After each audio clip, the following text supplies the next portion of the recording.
Amén, hermano. El Espíritu Santo mora en nosotros y por oír la palabra como agua que nos lava. Y ahora somos santos. Eso es lo que se conoce en doctrina como la santificación instantánea. Pablo, hablando de esto, él cuando escribe a la iglesia de Corinto, él dice: y a todos los santificados, hablando de los hermanos de Corinto, pero él dice: con todos los que en cualquier lugar invocan el nombre del Señor. Y este otro lugar aparte de Corinto. Así que nosotros somos santos para la gloria de Dios. ¿Cuántos dicen amén? Pero cuando yo vengo a Cristo, todavía hay una obra que el Espíritu Santo debe realizar en mi vida, donde Él tiene que formar a Cristo en mí por el Espíritu Santo. Eso es lo que se conoce como la santificación progresiva. Es el proceso que dura toda la vida, donde el Espíritu Santo viene a formar un hombre nuevo, creado según Cristo Jesús. Y Él va formando el hombre nuevo, y a medida que yo voy rindiendo mi vida a Cristo y me voy pareciendo a Cristo por medio del fruto del Espíritu, Dios va desarrollando la santificación progresiva. Ahí en 1 Tesalonicenses, en el versículo 5, verso 23, Pablo lo dice de esta manera, de ese proceso: y el mismo Dios de paz os santifique por completo, y todo vuestro ser, y habla el orden donde ese proceso se lleva a cabo, espíritu, alma y cuerpo, sea guardado irreprensible para la venida de nuestro Señor Jesucristo. Pablo también menciona en Filipenses 1:6, cuando él dice que debemos de estar persuadidos de esto, que el que comenzó en nosotros la buena obra, ¿cuál?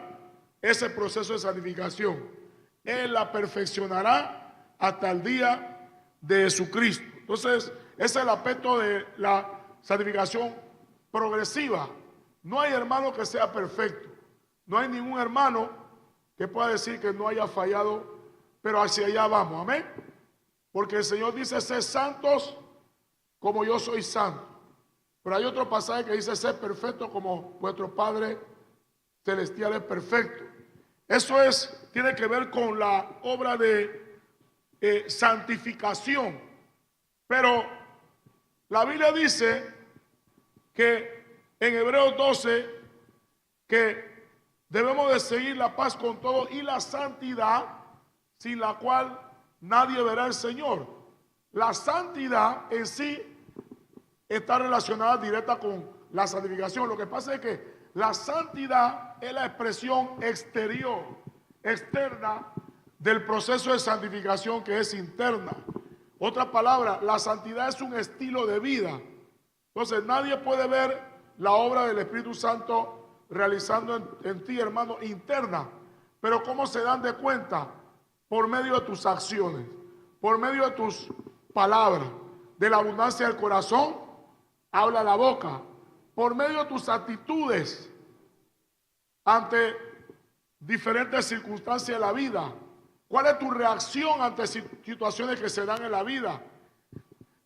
La manera como tú te conduces, dónde tú frecuentas, quiénes son las personas que tú te relacionas, ¿verdad? Todo eso, la manera que tú te comportas, eso es santidad. La santificación no se ve, porque ocurre en el corazón, ocurre dentro del hombre, pero la santidad sí se ve, porque tiene que ver con el resultado de la santificación. Una es interna y la otra se expresa en lo externo. Entonces la santidad tiene que ver con el estilo de vida. Ahora, yo leí estos versículos de los salmos que hemos mencionado, porque el Señor habla de que a Él hay que adorarlo en la hermosura de la santidad. O sea, para Dios la santidad es hermosa. Y yo le explicaba a los hermanos del primer culto que así como Dios es excelso, Dios es sublime, no hay nadie que sea mejor que Dios. Todo lo de Él tiene que ser así. Y nosotros somos la casa de Dios. Y cuando usted lee ese versículo que dice, la santidad conviene a tu casa, ¿verdad? Además, cuando dice la hermosura de tu santidad, es como la casa de una persona que es hermosa, que está bien arreglada. Usted ve todo bien arreglado, usted ve todo limpio, usted ve los muebles todos algo hermoso. Y explicaba acerca del ejemplo de una casa presidencial. El puesto más alto que puede recibir un ciudadano de su país es llegar a ser presidente. Claro, estamos hablando de un gobierno democrático. Y si usted se va a una de estas casas como aquí en Panamá, el Palacio de las Garzas o la casa presidencial allá en San Felipe, usted verá, hermano, lo hermoso que es ese lugar. Es el lugar donde habita el hombre que gana la elección como presidente de la República de Panamá. Ese es donde él va a habitar como su casa por 5 años, conforme a la ley de Panamá. Y es un lugar hermoso. Todo allí es, vamos a usar la palabra impecable. La comida, todo lo que se hace, el protocolo, cuando vienen personalidades de otro país, todo lo que se hace allí es un orden, algo hermoso. Y el presidente también tiene que vestir de una manera de acuerdo al puesto, ¿verdad? Porque de acuerdo al nivel que ocupa esa persona, así debe ser todo lo que le rodea. Así sucede con Dios. Él es santo y todo lo debe ver también. Debe verse la santidad. Debe ser hermoso.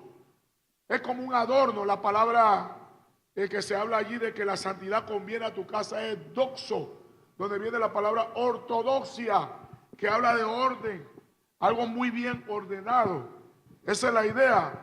Entonces se está hablando, hermano, de que Dios es un Dios de principios. Y conforme a esos principios, hermano, cuando un hermano vive en santidad, ese hermano está adornando la doctrina de Cristo. Y se hace una vida atractiva a la gente que no conoce a Dios. Cuando la gente que no conoce a Dios ve a un hermano que vive en la santidad, esa persona también quiere esa clase de vida. Porque el Dios que nosotros servimos no es cualquier Dios. ¿Cuántos dicen amén? Amén. Es excelso, es lo más hermoso que haya. Y todo lo de Él debe ser así. Amén, hermano. Comenzando por lo espiritual y siguiendo por lo moral. Entonces, es importante eso, hermano. La santidad. No, hermano, lo que pasa es que Dios ve mi corazón. No. La santidad es un estilo de vida. Y el estilo de vida se nota. Amén. Jesús lo dio de otra manera. Por sus frutos los conoceréis. Amén. La gente se da de cuenta lo que hay en tu corazón por medio de tus palabras, por medio de tus acciones. Amén. De la abundancia del corazón habla la boca. Sale a la luz. Por las obras se conoce a la persona. Entonces la santidad tiene que ver con eso.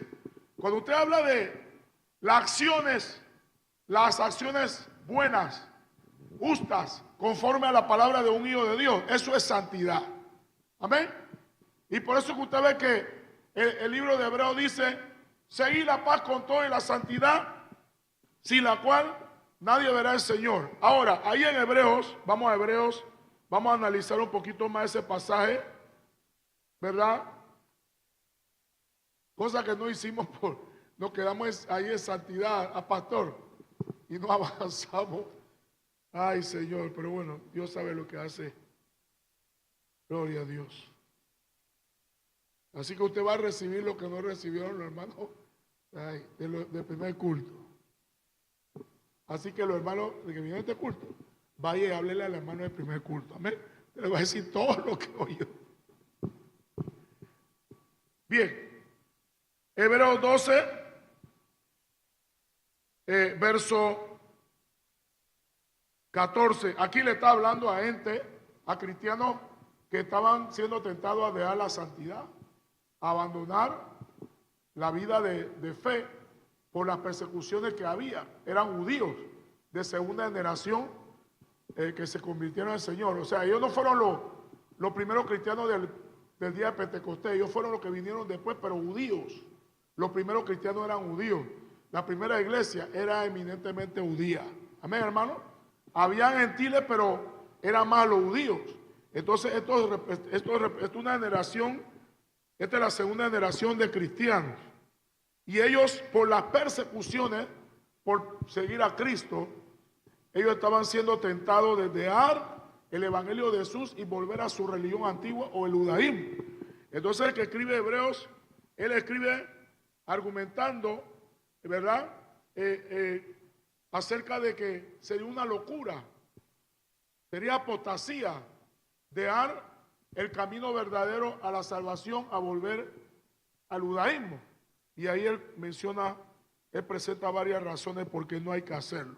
Y aquí él presenta, hermanos, unas figuras como un atleta, en versículos 12 y 13, que está cansado, ya baja, pero le dice que él debe levantar las manos caídas, ¿no? Y la rodilla paralizada. Está hablando de un atleta que está corriendo en la carrera y se siente tentado de dejar la carrera porque se siente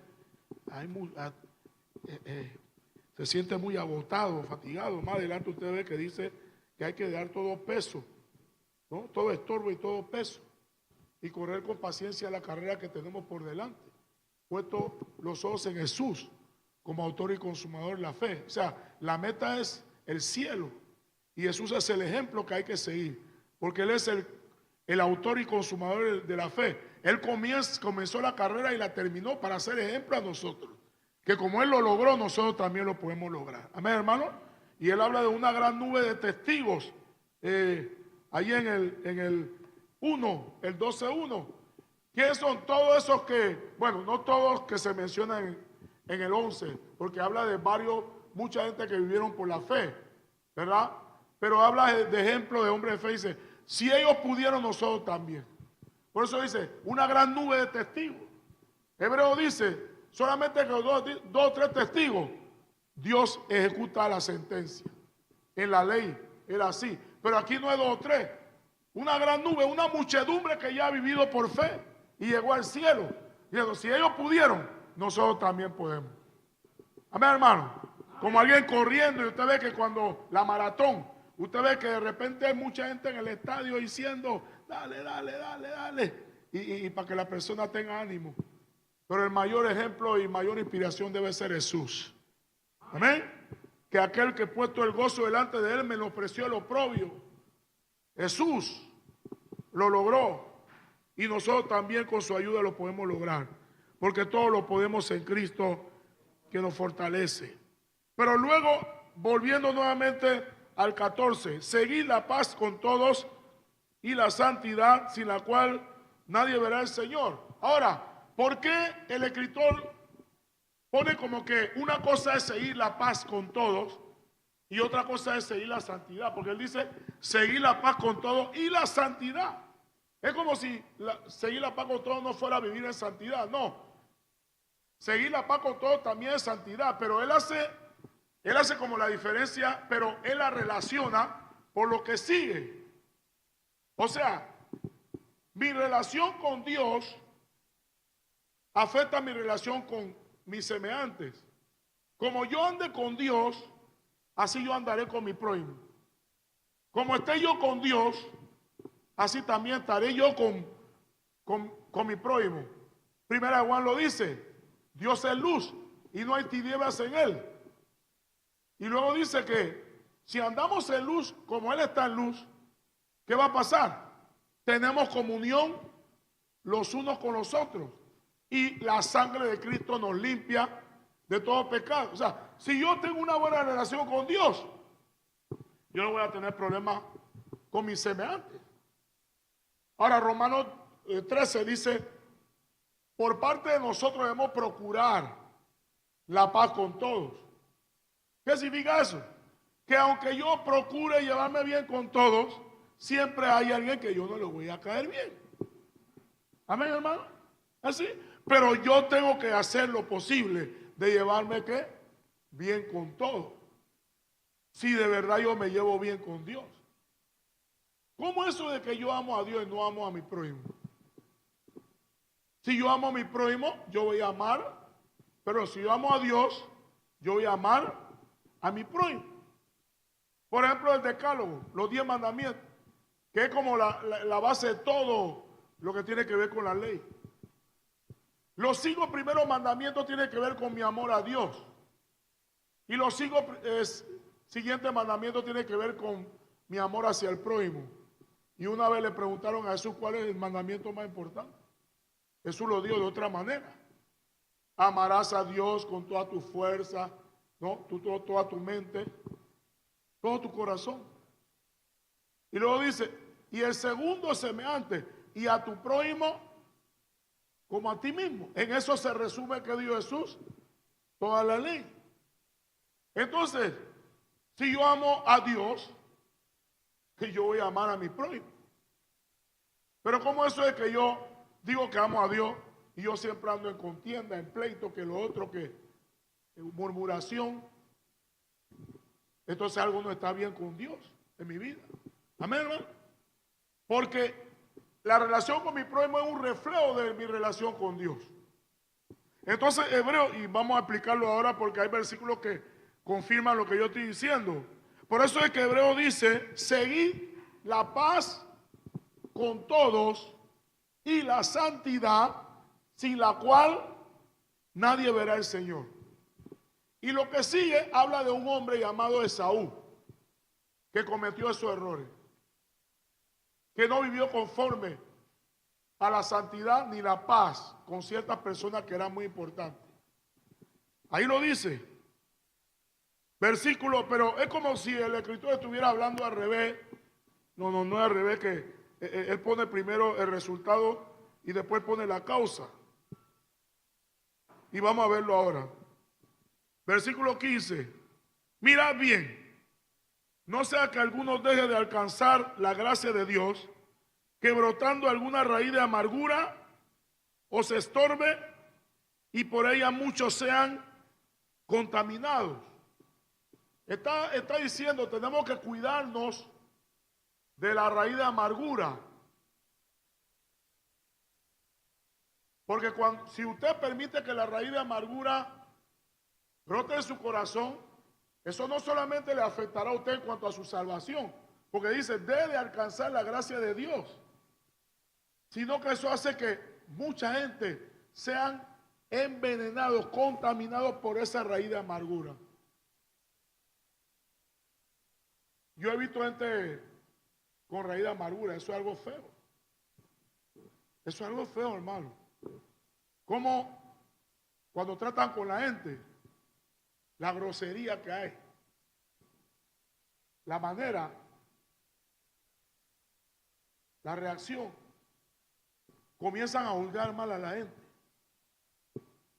Cuando usted viene a ver, son personas que tienen herida adentro. Pero yo quiero explicarle más acerca de la raíz de amargura. En Efesios dice que, vamos a buscarlo, Efesios 4, a ver si el versículo 31 dice, quítense de vosotros toda amargura, enojo, ira, gritería y maledicencia y toda malicia, ¿no? Antes ser venidos unos con otros, misericordiosos, perdonándonos los unos a los otros, como Dios también os perdonó a vosotros en Cristo. Bueno, no era ahí exactamente. Bien, el versículo 26. Tiene relación, pero no es. Sí, el 26. Dice, airaos, pero no pequéis. No se ponga el sol sobre vuestro enojo. Note que Dios no está prohibiendo que usted se aire. ¿Ah?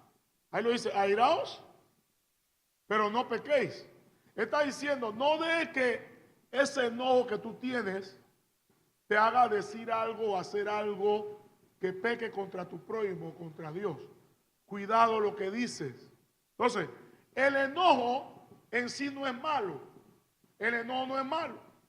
Dios se enoja. ¿Cuántos saben que Dios se enoja? Y Dios hizo al hombre conforme a su imagen y semejanza. El enojo es un mecanismo que Dios puso en el alma del hombre para desahogarse ante situaciones que traen estrés, traen presión. Lo que Dios está diciendo, cuídate de cómo manejas el enojo. Hay maneras. La Biblia habla, por ejemplo, en las relaciones con el prójimo, acerca de las ofensas. Cómo uno tiene que tratar las ofensas. ¿Quién aquí nunca ha sido ofendido? ¿Quién aquí no ha ofendido a alguien? ¿Ah? Pero Dios dice que hay que hacer. Cuando yo ofendo, ¿qué yo debo hacer? ¿Ah? Yo debo confesar. Santiago habla de eso. Confesad vuestra ofensa los unos a los otros y orar los unos por los otros. Tenemos que ser sinceros. Aún más le digo, hay momentos que mi intención no fue ofender, pero si yo de verdad soy un hombre maduro en el Señor, aunque yo no quise, yo debo decir, hermano, perdóneme si le ofendí. ¿Sí o no? Santiago lo dice de otra palabra. Todos ofendemos en palabra, en algún momento. Yo digo algo que yo no quise, mi intención no fue ofender, pero ¿cuál debe ser mi actitud? Ay, hermano, perdóneme. ¿Ah? ¿Sabe lo que hacen algunos hermanos? ¿Qué? Vete a orar, hombre, maduro, tú tienes que madurar. Yo no te ofendí. Lo que pasa es que tú estás en la carne. Ora, ayuda. ¿Ah? Como dice una canción. Ora, ahora, ora, ahora. ¿Te van a orar? Hay que verlo así. Vete a orar. Tú eres un carnalo. No, aunque yo no quise. Perdóname, ¿sí o no? Mire, yo tengo una buena altura. Hay hermanas que son bajitas. Y una hermana me pasa y yo estoy mirando por allá arriba. Y la hermana me saluda. Pastor. Y yo no la vi. Y yo pasé. Después veo que la hermana ya no me trata. Hermano, ¿qué pasa? Ay, pastor, el otro día usted me pasó y no me saludó. Ay, hermano, pero ¿cuándo fue? Esa fue la vez que está en lugares. No, lo que pasa es que allá arriba estaba mirando algo y yo no la vi. Ay, hermana, perdóneme, hermana, venga. ¿Ah? Eso no debe ser así. Aunque no fue tu intención, pero hay que hacerlo. ¿Para qué? Para no ser piedra de tropiezo a la hermana. Amén. ¿Ah, hermano? Pero si a mí me ofende, ¿qué dice la Biblia? Perdona. ¿Sí o no? Así como Dios te perdonó, perdona. Esos son mecanismos en las relaciones de amistad, en toda relación, en las relaciones conyugales, en las relaciones entre hermanos, en las relaciones entre ministros, perdonando, soportando, dice la Biblia, soportándose y perdonando los unos a los otros. Yo le digo a los hermanos, no hay iglesia perfecta. ¿Ah? Usted puede meter donde sea. Usted ya conoce la iglesia del Edén, ¿no? Cuando conoce la iglesia del Edén. ¿Se acuerdan? ¿O se olvidaron? La iglesia del Edén. ¿No se acuerdan? Ahí ustedes se olvidan las cosas rápido, hermano. Había un hermano que estaba buscando una iglesia perfecta, la iglesia perfecta. Esta iglesia era un saltarín, ¿no? Andaba saltando de iglesia a iglesia, porque siempre encontraba una iglesia imperfecta. Y una vez vio una iglesia que decía el Edén. Y él se acercó. Y entonces, cuando él llegó a la puerta, él ve que sale un hermano y diga, yo estoy buscando, ¿dónde está el pastor? Y dice, tu servidor, ¿no? El pastor dice, yo soy el pastor. Sí. ¿Y cómo usted se llama, pastor? Yo me llamo Adán. Y ella es mi esposa Eva. Ah, serpiente, venga serpiente. Aún en el huerto del Edén, en el mismo huerto, ni la invitaron, pero ahí estaba metido el maleante, ¿verdad? Entonces la Biblia dice, sopórtense, perdónense. La Biblia dice que si tú llevas tu ofrenda al altar y te acuerdas que tu hermano tiene algo contra ti, no dice que, hermano, ahí no se dice si tú hiciste mal o no, si es verdad o no. Si él tiene algo contra ti, dice, deja tu ofrenda ahí, todavía no, y ve, habla con el hermano, reconcíliate con el hermano. Y si alguien te ofende, dice la oración del Padre Nuestro, la enseñanza de cómo orar, perdona nuestras ofensas, así como nosotros perdonamos a los que nos ofenden. Y luego Jesús añade, porque si no perdonáis a los hombres tu ofensa, vuestro Padre Celestial tampoco os perdonará. Esto es así, hermano. Ahora vuelva de nuevo aquí a Efesios 26. Airaos, pero no pequéis. Mire lo que dice. No se ponga el sol sobre vuestro enojo. ¿Usted sabe lo que significa eso? Cuando alguien te ofende y eso te ha afectado, no deje que pase el día sin que tú arregles eso. En eso, hermano, el horario judío no es como el horario de nosotros. El horario judío es de 12 horas. 12 de día y 12 de noche. Amén.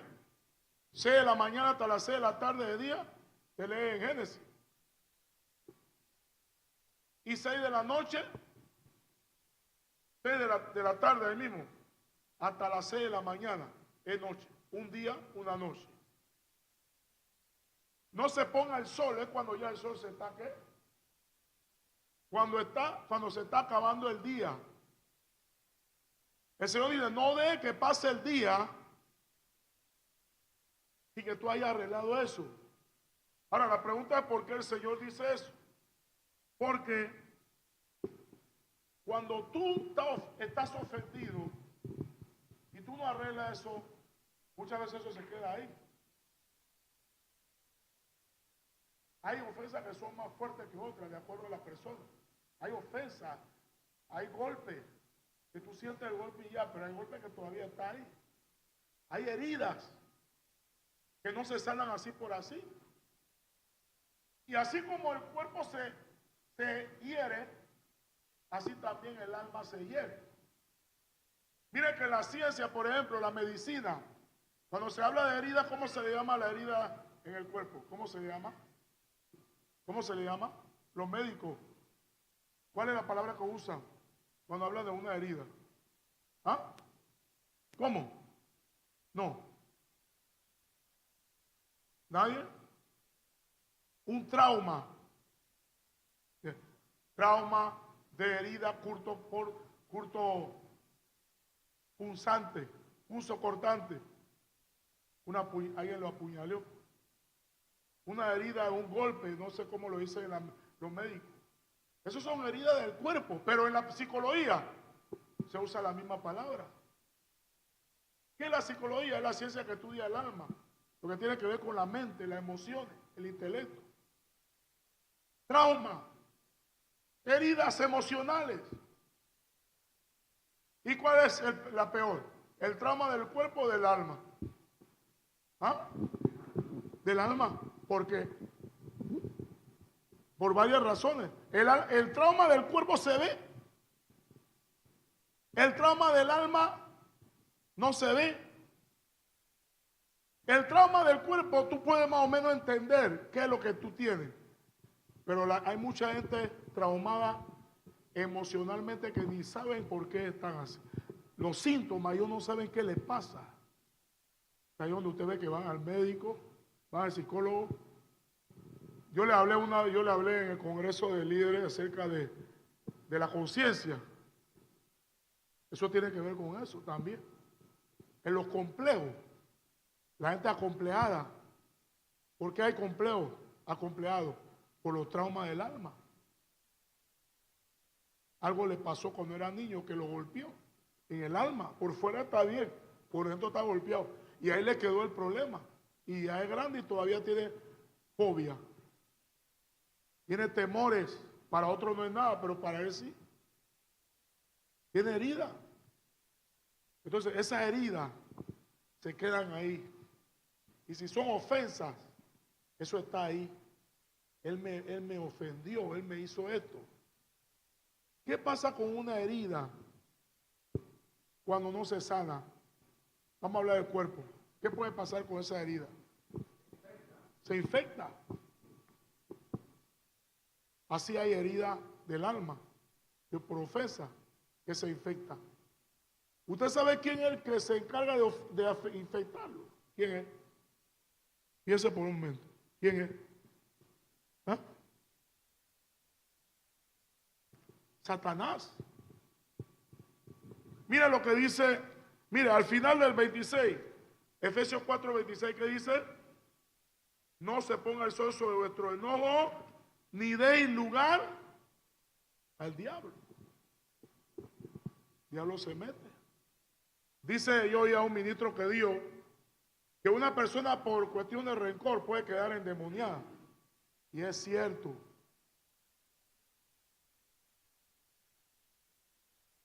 El corazón que no perdona, eso es pecado.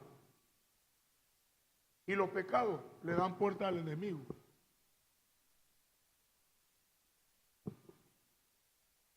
Eso le pasó a Esaú. Ahora, ahí en Hebreos, vamos a volver a Hebreos. Hebreos. Un misionero decía, abramos nuestras Biblias en Hebreos. Hebreo. Llamando a los borrachos. Dice, después que habla del 15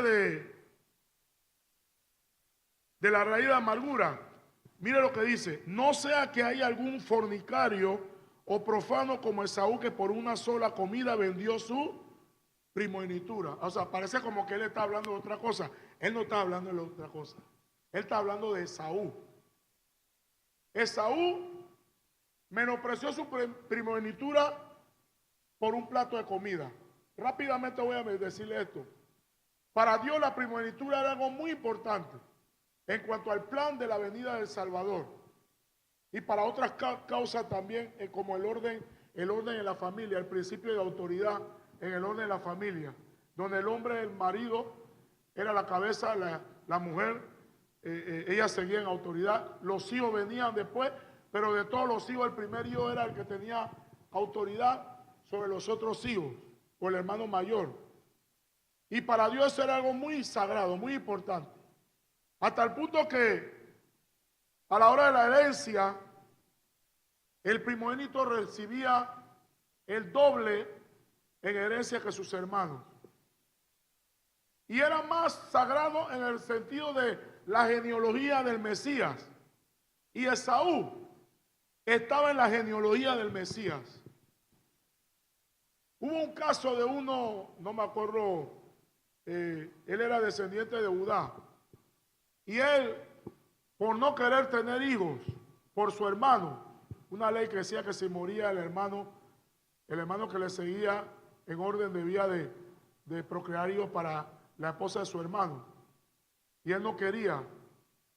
Y él, en el acto sexual, él sacaba su miembro y él vertía a tierra y Dios lo mató. ¿Por qué Dios lo mató? Bueno, porque él era de la línea genealógica de Jesús, del Mesías, un descendiente de Judá. Tan importante era para Dios. Y Esaú, la escritura dice que en el nacimiento de Esaú y Edom y Jacob, que eran hermanos gemelos, los dos estaban ahí y estaban luchando. Dice, ella estaba sufriendo. Rebeca estaba sufriendo. Dice, oye, ella quería morirse. Dice, no, lo que pasa es que hay dos naciones dentro de ti luchando. Dice, el mayor servirá al menor. ¿eh? La costumbre conforme a la primogenitura era que el menor sirviera al mayor. Pero Dios estaba ya diciendo que Dios conoce el futuro. El mayor servirá al menor. Y cuando nació, el primero que salió fue ¿quién? Esaú. Y por atrás venía Jacob agarrándole el calcañar o la parte del talón que da con el peine. Ahí es como diciendo, acá, hombre. Y después dice que crecieron. Y en una de esas, Esaú fue a cazar y su hermano estaba preparando un potaje, ese lenteja, era rojo el color. Y su hermano venía de la cacería con hambre. Jacob era de casa, un hombre de casa, y Esaú era de campo. Y dice que cuando él vio la comida que estaba preparando, cocinando su hermano Jacob, él le dijo, dame un poco. Y entonces Jacob quería ahogar vivo. Véndeme tu primogenitura. Y Esaú dijo algo que ofendió a Dios. Pero ¿para qué me va a servir la primogenitura si yo me voy a morir? Él estaba mirando la primogenitura como algo terrenal. Pero la primogenitura representa algo espiritual. Y dijo, bueno, véndemelo. Y dice que en ese día él menospreció la primogenitura. Eso es lo que dice la palabra. Él le vendió la primogenitura a su hermano por un plato de comida. Y ahí es donde viene la palabra Edom. Porque el potaje era rojo. Y Edom significa rojo. Y el pueblo que salió de él se le llama Edom. Se le llamó Edom. Así que él se fue. Pero él piensa que ahí nada pasó. Entonces, ¿qué pasa? La primogenitura representa nuestra posición en el reino de Dios. La primogenitura tiene que ver con todas las cosas espirituales. Mi lugar en el reino de Dios. El ministerio. La cosa que Dios me confía a mí. Entonces, hay hermanos que ellos, por amar más las cosas terrenales, las cosas temporales de esta vida, ellos menosprecian lo que Dios tiene para ellos en el reino de Dios. Lo menosprecian. Hay hermanos que tienen llamado de Dios y no obedecen al llamado de Dios, porque ellos aman ciertas cosas de este mundo, aún personas aman más que a Dios. Y ellos menosprecian cualquier cosa que usted decide por Dios o algo que Dios le está entregando en su reino. Usted está menospreciando su primogenitura. Y hay mucha gente que hace eso en la iglesia. En el ministerio hay precio que pagar. Todo el que quiera servir a Dios, hay precio que pagar. El Señor lo dijo. Si tú pones tu mano en el arado y tú miras hacia atrás, tú no eres digno del Señor. ¿El arado qué representa? ¿Para qué es arar? Es un trabajo. Ese es el problema. Ahora, ¿qué pasa? Hay hermanos que ellos no quieren la primogenitura, pero ellos quieren la bendición de la primogenitura. Porque toda primogenitura trae una bendición. ¿Cuántos lo saben? La posición en el reino de Dios. Además, a la hora de la herencia, la Biblia dice, mas buscar primeramente el reino de Dios, justicia, y todas las demás cosas te serán añadidas. No, ellos quieren la añadidura, ellos no quieren el reino de Dios. Entonces, ¿qué pasa? Todo lo que el hombre sembrare, eso también segará. Toda situación trae un resultado, trae una consecuencia. Todo lo que yo hago trae consecuencias. Los hermanos quieren jugar vivo con Dios. Ellos vienen a la iglesia solamente por lo que Dios les puede dar, pero no quieren compromiso con Dios. No quieren pagar el precio para nada. Pero ¿quiénes son los que reciben la herencia de primogenitura? ¿Quiénes son los que reciben la bendición? Los que valoran y aprecian la primogenitura. ¿Y qué hizo Esaú? Menos por un plato de comida. Y tus hermanos que vienen a la iglesia no tienen nada. Y Dios le da un buen trabajo, Dios le da una casa, Dios le da Dios le da y le da, y se van de la iglesia, ya. Eso es lo que estaban buscando. Pero ¿qué de su alma? Ahora, Jacob también estaba por otro lado con su viveza y la cosa, porque Jacob significa suplantador, usurpador, engañador, y él usó eso. Él engañó a su papá para tomar la bendición de su hermano. Se hizo pasar por su hermano y recibió la bendición. Y después cuando él se iba, por ahí venía el hermano. Y con la comida también. Pero ya su papá le había dado la bendición a su hermano. Y cuando él llegó y le dijo, venga, bendígame mi padre. Y ahí, ¿quién? ¿Quién tú eres? Yo soy Esaú. No, Esaú estaba aquí, yo lo vendí. No. Y se dio cuenta que su hermano engañó a su papá, se hizo pasar por él. Y cuando él se dio de cuenta, dice que él lloró. Dice que él lloró. Mira lo que dice el 17. Pero ya sabéis que aún después, deseando heredar la bendición, fue desechado. Y no hubo oportunidad para el arrepentimiento, aunque la procuró con lágrimas. Todo tiene su tiempo. Lloró, bendíceme. Nada. El padre oró ahí, le dio algo ahí, pero no era la bendición de la primogenitura. Y él juró matar a su hermano. Ahí está la ofensa, ahí está el rencor. Yo voy a matarlo.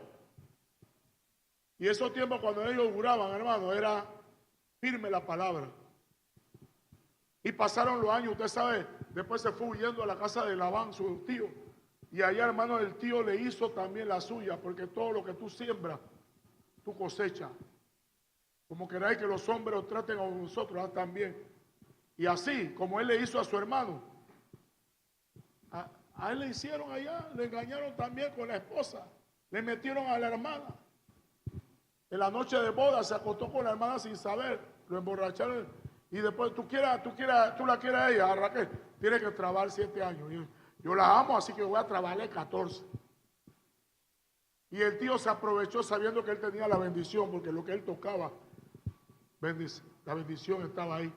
Se aprovechó hasta que nació José. Cuando nació José, él dijo, no hombre, ya me voy de aquí. Pero él sufrió también. Pero estaba ahí. Mi hermano me quiere matar. Él se multiplicó y el hermano se multiplicó también.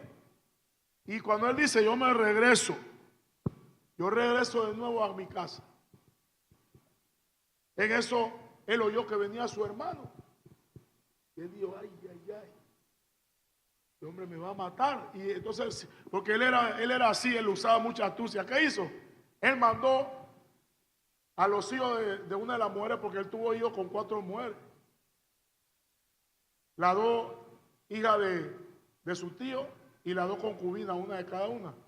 Y él mandó a una con los hijos delante con regalo, como diciendo, cuando mi hermano se encuentra con ella, dice, aquí demanda a tu hermano Jacob. ¿Cómo para qué? Para suavizar la ira.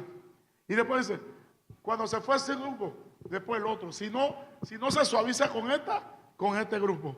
Y lo mandó, hermano. Y quiere saber si el hermano estaba tan bravo que mata a sus hijos y a la mujer. Pero él estaba pensando en él. Y mandó a 4 grupos. Y después cuando él mandó a los 4 grupos, él se quedó en Peniel solo y se le apareció el ángel de Jehová. Y cuando el ángel de Jehová se le apareció, ¿de qué? Aquí es mi oportunidad. Y agarró al ángel. Bendíceme. Oye, suéltame. Si tú no me bendices, yo no te suelto. Y ahí comenzó. Ahora, ¿usted cree que el ángel no podía soltarse? ¿Pero por qué se le apareció? Porque Dios quería tratar con él. ¿Por qué si ya el papá le puso la mano y lo bendijo, él ahora le pide a Dios que lo bendiga? Ya él tenía la bendición. ¿Sabe por qué?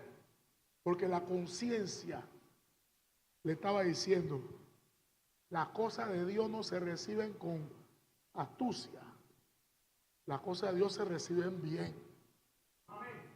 Y él sabía que él necesitaba la bendición directa de Dios.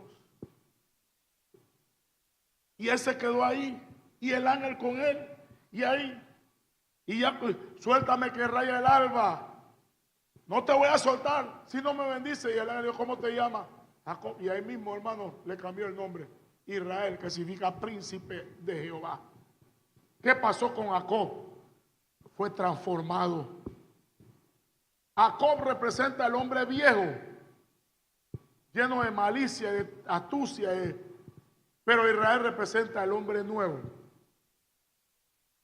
Esa noche él luchó en oración con Dios. Y la Biblia dice, Dios lucha o luchó con Dios. La pregunta que yo le hago, ¿quién ganó ahí? ¿Dios o ganó Jacob? ¿Cuándo dicen que ganó Dios? Levante la mano. Yo digo que los dos ganaron. ¿Cuántos saben por qué yo digo que los dos ganaron? Y eso es lo que Dios quiere. Porque él recibió la bendición de Dios. Y cuando tú recibes la bendición de Dios y alguien te quiere hacer daño, Dios se encarga. ¿Ven, hermano? Los dos, y eso es lo que Dios quiere hacer en nuestra vida. Él quiere controlar nuestro corazón para cambiar nuestra identidad, para que ya no domine el hombre viejo, sino que domine el hombre nuevo. Amén, hermano.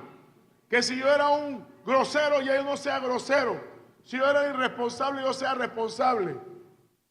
Y él gana y tú ganas, porque ahora todo será para la gloria de Dios. Y cuando él salió, hermano, ¿cómo él salió? ¿Cómo él salió cuando él salió de Peniel? ¿Cómo él salió? Cojeando. ¿Por qué él salió cojeando? Dios le dijo, para que no te gloríes y entiendas que esa bendición es por gracia y por misericordia. Agarra, ¡pau! Quedó cojo.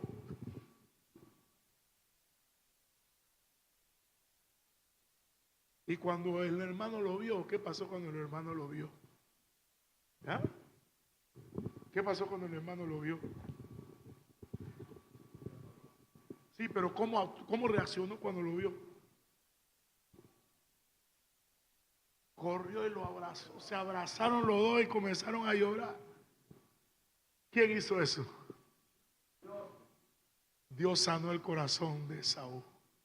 ¿Cuánto dan gloria a Dios?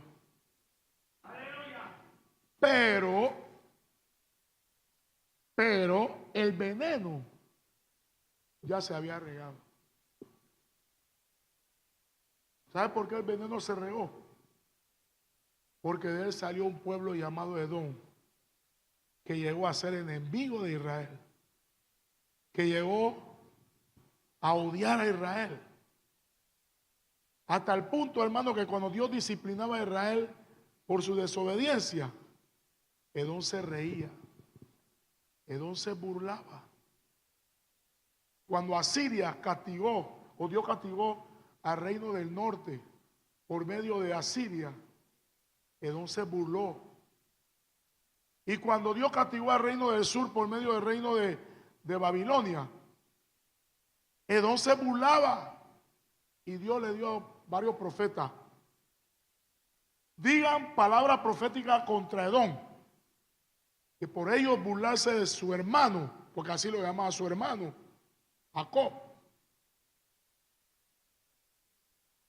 Dios borró del mapa a Edom. Israel existe hoy en día por la misericordia de Dios.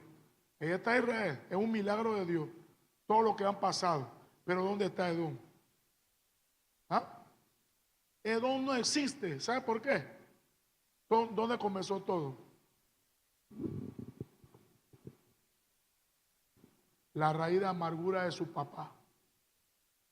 El papá se sanó, pero los hijos quedaron contaminados. Por eso que usted ve que Hebreos habla así. No es que cambió de tema. Seguir la paz con todos y la santidad, sin la cual nadie verá al Señor. Porque tu relación con Dios afecta a tu relación con la gente. Y luego da el ejemplo, que no haya entre vosotros, primero dice la raíz de amargura, perdón. Mirad que no brote, cuídense que no brote ninguna raíz de amargura, que deje de alcanzar la gracia de Dios y por ella muchos sean contaminados. Y luego habla, no sea que entre vosotros haya un fornicario profano, como Esaú, que por una comida vendió su primogenitura y luego trató de rescatar lo que había perdido, llorando. Pero Dios dice, lo que se fue, no regresa. Yo he visto hermanos que menosprecian su primogenitura, pero quieren la bendición. Pero nadie puede jugar vivo con Dios. Dios no puede ser burlado. Y viene otro. Tú no quieres ese ministerio. Tú no quieres mi posición o tu posición que yo tengo para ti en mi reino. Yo tengo a otro. Así como hubo un Saúl desechado, pero Dios tenía a un David. Así yo tengo a otro. Y aún podemos hasta perder la salvación. Pero ¿qué dice la Escritura? Que ninguno tome tu corona. Amén, hermano. Nada puede ser más valioso que las cosas de Dios.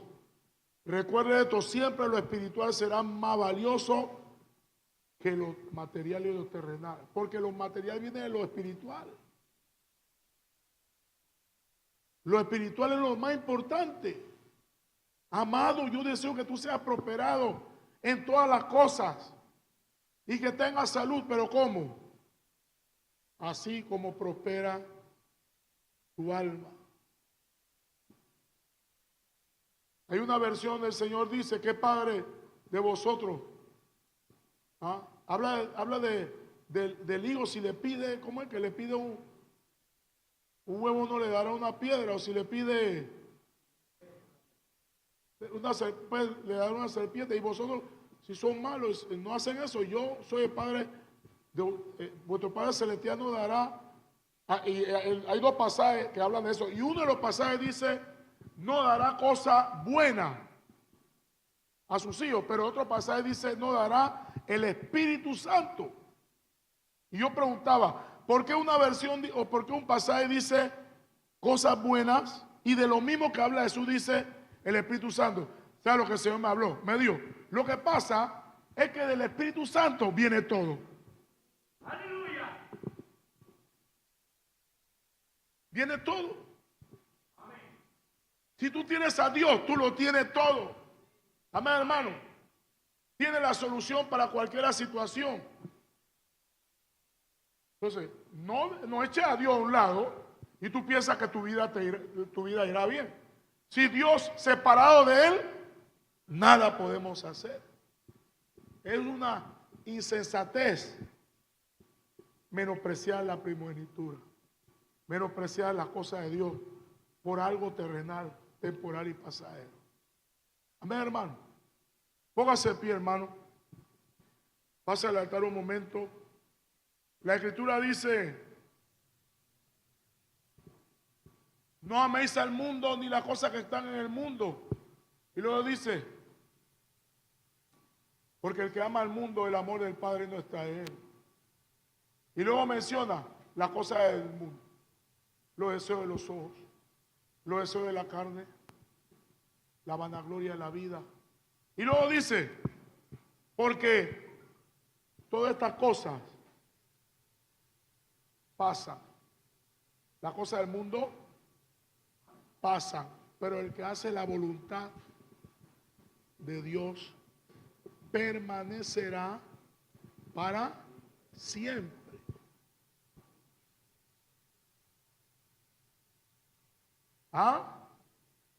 Dios te pone a escoger, escoge mi voluntad o esto. Muchos escogen esto. Oiga, Dios, si tú tienes a Dios, Dios te va a dar eso, algo mejor que eso. Dios te está probando. ¿Sí o no? Dios solo te está probando. ¿Se acuerdan de Abraham? Sacrifícame tu hijo. ¿Sabes lo que pensó Abraham en la fe que él tenía? Pero él me dio que sé yo. Él me lo dio milagrosamente. Y él me dijo que yo iba a tener una descendencia como la arena de la tierra, tan numerosa, y la estrella de los cielos. ¿Y sabe lo que dice Hebreo que pensó Abraham? Yo lo mato y el Señor lo resucita. Eso es lo que dice Hebreos. Y de una manera figurada pasó, porque él estuvo dispuesto a matarlo. Pero ¿qué pasó? Cuando él levantó el puñal, detente. Y el Señor dijo: por cuanto tú no me rehusaste a tu único hijo, yo no podía endurar por nadie, porque no hay nadie mayor que yo. Yo oro por mí mismo, que lo que yo hablé de ti, tu descendencia, va a pasar. Ahí está Israel, numerosa como la arena de la tierra. La bendición de Abraham está en los judíos. ¿No lo ha notado? ¿Cuál es la colonia que más prospera en las naciones? Los judíos. Donde se meten los judíos, hermano, ¿usted no ve que prospera?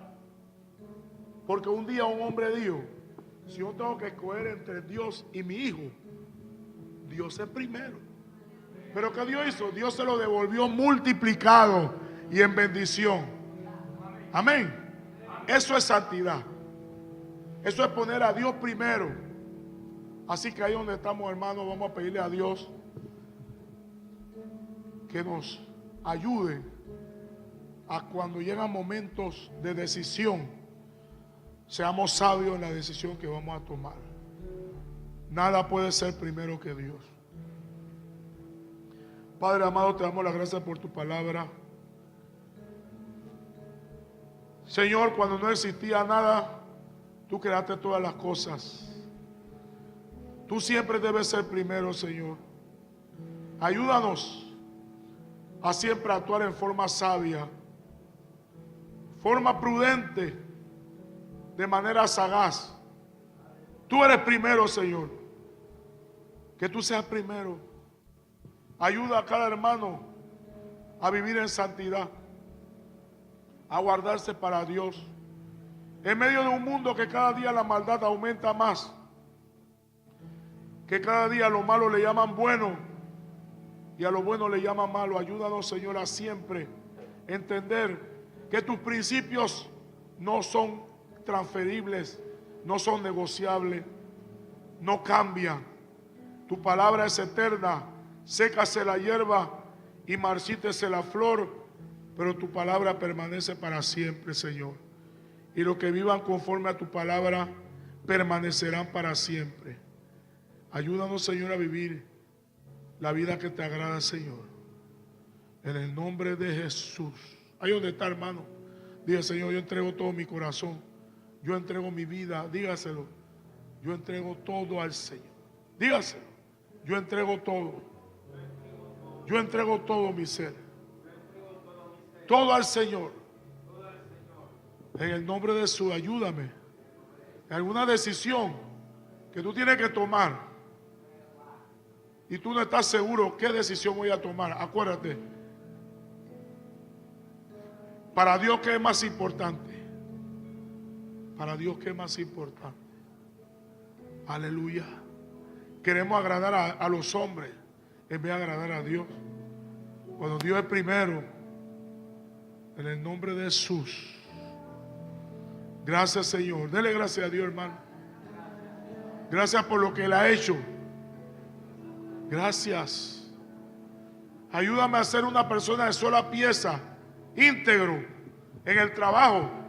Me viene la tentación para quedar bien con los compañeros. No, Dios me está viendo. Yo soy temeroso de Dios. Yo amo a Dios. No importa lo que el hombre diga, yo voy a hacer lo que a Dios le agrada.